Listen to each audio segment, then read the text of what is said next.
ஹர ஹர சங்கர ஜய ஜய சங்கர ஹர ஹர சங்கர ஜய ஜய. காஞ்சி மடத்தில் ஒரு நாள் மதியம் மகா பெரியவா சாப்பிட்டுக் கொண்டிருந்தார். அவரை யாரோ குறுகுருவென்று பார்ப்பது போலிருந்து நிமிர்ந்து பார்த்தார். ஜன்னலை பிடித்தவாறு குரங்கு நின்று கொண்டிருந்தது. அதற்கு வாழைப்பழம் தருமாறு பணிந்தார். ஆனால் வாங்க மறுத்துவிட்டது. அதற்கு கொஞ்சம் சாதம் கொடுக்க ஏற்பாடு செய்தார். கண்மூடி திறப்பதற்குள் வேகமாக சாப்பிட்டுவிட்டு மரத்தில் ஏறி மறைந்தது. அதன் பிறகு இதுவே தினமும் வாடிக்கையாகிவிட்டது. அதற்கு கோவிந்தா என்று பெயரிட்டு அழைத்தார் மகா பெரியவா. ஒரு நாள் அந்த குரங்கு நீண்ட நேரமாகியும் சாப்பிட வரவில்லை. சாப்பிட மனமின்றி மகா பெரியவா காத்திருந்தார். அன்று மடம் அருகில் இருந்த நாராயண ஐயர் வீட்டுக்குள் குரங்கு நுழைந்திருக்கிறது. அதை கவனிக்காத ஐயர் கதவை பூட்டிவிட்டு மடத்திற்கு வந்துவிட்டார். தான் புதிதாக வாங்கிய நிலத்தின் பத்திரத்தை பெரியவாளிடம் கொடுத்து ஆசி பெறுவது அவரது நோக்கம். பெரியவாளிடம் பத்திரத்தை கொடுப்பதற்காக பைக்குள் கையை விட்டார் நாராயணன். ஆனால் பத்திரத்தை காணவில்லை. அவர் திகைத்தார். நாராயண ஐயரே, என்ன தேடுறேன்?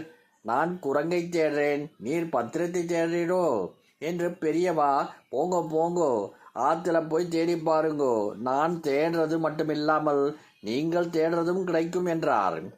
விறு என வீட்டுக்கு வந்த ஐயர் கதவை திறக்க சரேல் என குரங்கு பையுடன் ஓடுவதை கண்டார். அந்த பையை பார்த்ததும் தான் அதில் பத்திரத்தை வைத்திருந்தது நினைவிற்கு வந்தது. குரங்கை துரத்தியபடி அவரும் பின்தொடர்ந்தார்.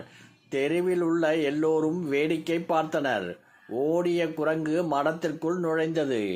பெரியவா அதனிடம் அன்புடன், கோவிந்தா, உனக்கு பசிக்கலையா, எங்க போயிட்டே என்று கேட்க, ஐயரும் ஐயோ குரங்கு, பத்திரம் பத்திரம் என் பதட்டத்துடன் ஓடி வந்தார். மகா பெரியவா அவரிடம், பயப்படாதீங்கோ, குரங்கு பத்திரமா இருக்கு, அதன் கையிலே பத்திரமும் பத்திரமா இருக்கு என்று சொல்ல அங்கே ஒரே சிரிப்பு வெடி. அதன் பின் தன் முன் குரங்கு போட்ட பத்திரத்தை எடுத்து மகா பெரியவா ஐயரிடம் வழங்கி ஆசி அளித்தார். உலகத்தில் எறும்பிலிருந்து எல்லோருக்குள்ளேயும் ஒரே ஆத்மாதான் இருக்கு. நாம நம்மை நேசிக்கிற மாதிரி எல்லா ஜீவராசிகளையும் நேசிக்க வேண்டும். அப்போது நம்ம வாழ்க்கையிலே எதிரிகளே இருக்க மாட்டா. இயற்கை வசப்படும். ஸ்ரீ மகா பெரியவா திருவடிகளே சரணம்.